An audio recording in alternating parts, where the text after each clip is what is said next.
Hey folks, welcome. I'm Taylor Stewart. And I'm Tyler Tipton. Welcome to the TnT Wrap-Up Show.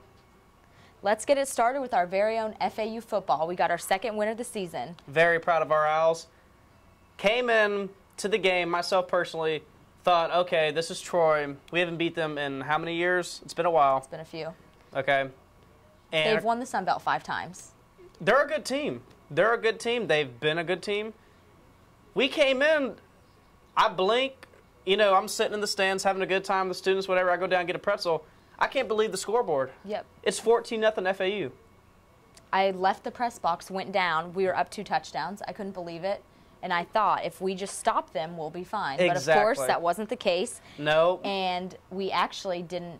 We were going to lose the game by 1 point, which I thought was very FAU-ish of us. I was thinking the same thing. I was thinking, okay, we're up early, but, we're FAU. We got to just hold our horses here because we tend to allow comebacks to happen. But, hey, it didn't happen. I mean, they came back, but they won. Last minute in 49 seconds, I think Graham Wilbert played the best he's played all season. And that's what it takes. And that's what it takes. I think we're going to end up with 4 wins on the season. I couldn't agree with you more. Who are your 2 picks for the other 2 wins? I'm thinking FIU and ULL. It's got to be ULL. Yeah. Because we have Navy.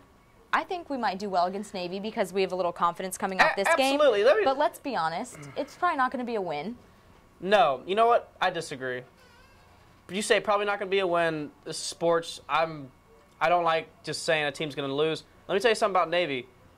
You don't necessarily need to be that talented to beat Navy. You need to be able to shut down the option correctly, because that's all they do with their offense. It's a high school offense.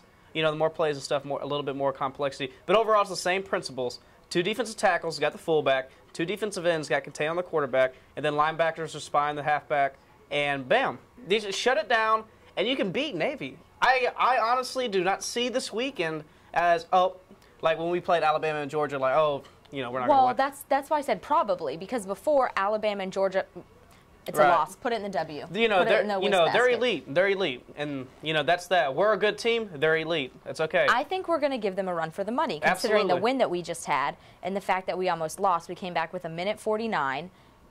Graham Wilbert's playing the best he's probably ever played at FAU. We talked about this last week on the show. He's been playing good. We just haven't been winning. But we got this win under our belts, and just like in the Water Boy, once they got that win under the belt, the pressure's off. They're eating frog muffins after the game, and just things are flowing. And, Graham always tends to do better when he plays better teams. When the pressure's off is when we normally see his best work. So, maybe going against Navy. So I'm expecting a good game this weekend because Navy's a good team. Don't forget Georgia, we went into the half tied with them.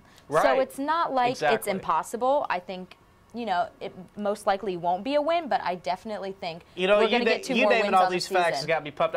You know what? I would go with 5 wins. I think we're going to win this weekend.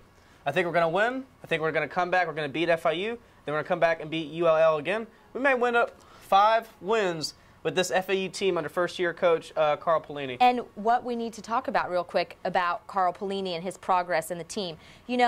People are dogging him, but, this isn't his team. This is still Schnellenberger's team. We will not really see Pelini's team until next season and the following season. So I think just the fact that we already have 2 wins. We have 2 more should-be wins on the season. That's 4. We should have beat South Alabama, let's be real.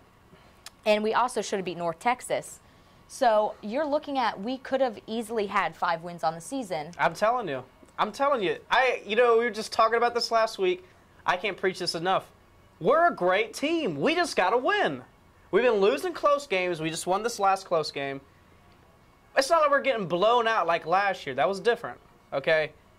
Our team can easily, I think we can compete for the Sun Belt next year. We should have had 4 wins easily by now with 2 more. So that you're looking at, to be bowl eligible, you have to have 6 wins. We could have been bowl eligible technically this season if it wasn't for those 2 losses. I'm going to tell you what, we could still get 6 wins. We would have to win, the rest of our games? Or 4 out of 5? We had to win the majority of the rest of our games, but hey, it can happen. I think it's a huge improvement. Absolutely. And I think I think FAU is going to do big things next year, and I think we're going to finish strong. I think our last 2 home games wins. Yeah, you know, that's what it's about. When you win at home, especially at a university like this where we only get 5 home games, you know, major universities like Florida State here in the state, you know, they have like they have like 7 and 8 home games, stuff like that. You know, it's a regular thing on every Saturday, you know, you get ready, go out to the game. Here, these 5 games are precious. We only get 5 of these a year. And when you've won already 2 out of the 3, I mean, we're coming back. We're coming back as fans and supporting our Owls. And I'll tell you what, real classy thing. I know you saw it on your email. Coach Pelini sending out that email saying we couldn't have done it without our support. Yeah, that was classy all the way. And you know, a lot of FAU's own fans are very skeptical of the team. I had a group of professors sitting behind me. They actually left because they were like, oh, typical FAU, they're going to blow it. Yeah. And I think that winning this game not only shows just college football in general that FAU is getting Anything serious, but it's showing our fans, you know what, like, don't count us out yet, you know? Like, you never know. Exactly. Hey, well, speaking about wins, let's switch over to the NFL real quick. First thing I want to talk about is Atlanta Falcons remain undefeated. They just defeated the Philadelphia Eagles, which Philadelphia has been having some issues. They just fired the defensive coordinator. This was the first game of the defensive coordinator. Bad game for the first game of the defensive coordinator going against Matt Ryan in the offense. Yeah, that's, you know, if you ask me, that's a mistake. That's a mistake all the way. He's not playing good at the moment, and we are in midseason now. However, it is still midseason, and Michael Vick, we all know he's an elite quarterback. Like, can you disagree with that? I mean, I'm a huge Eagles fan, but I think I get where Andy Reid is coming from. No, I do too. He's not benching him because the second string is going to come and win games for us. He's doing it for Vick's purpose. He's doing it to say, listen, you better tighten up your bootstraps. I got to stop you right there. No, I tell you what Andy Reid's doing. He's doing this for himself. Andy Reid's looking, he may get fired this year if they don't start winning some games soon. That's why he's doing it. I mean, we all know, okay, he keeps Michael Vick, you know, just change some stuff up. I think if they just run the ball more, they could be more effective. But Andy Reid, I mean, he's trying to save his job, and I don't blame him. He's been on the edge of his seat with this before. The Eagles have had some bad seasons, but he always seems to get by. And then they end up making the playoffs and doing well. Exactly. He makes some changes. You know, I think this Vic being benched is going to be real quick. I think I saw an interview with him. It looks like it kind of made him wake up and say, I need to get my stuff together. And I think we're going to see a different, better team, hopefully, at least for my sake, because that's my team, come next game day. Hopefully. One thing I am seeing better, though, regardless, is just Atlanta is just, they're looking unstoppable. Point blank, they're winning the close games. This weekend wasn't a close game. But their offense is just, it's immaculate.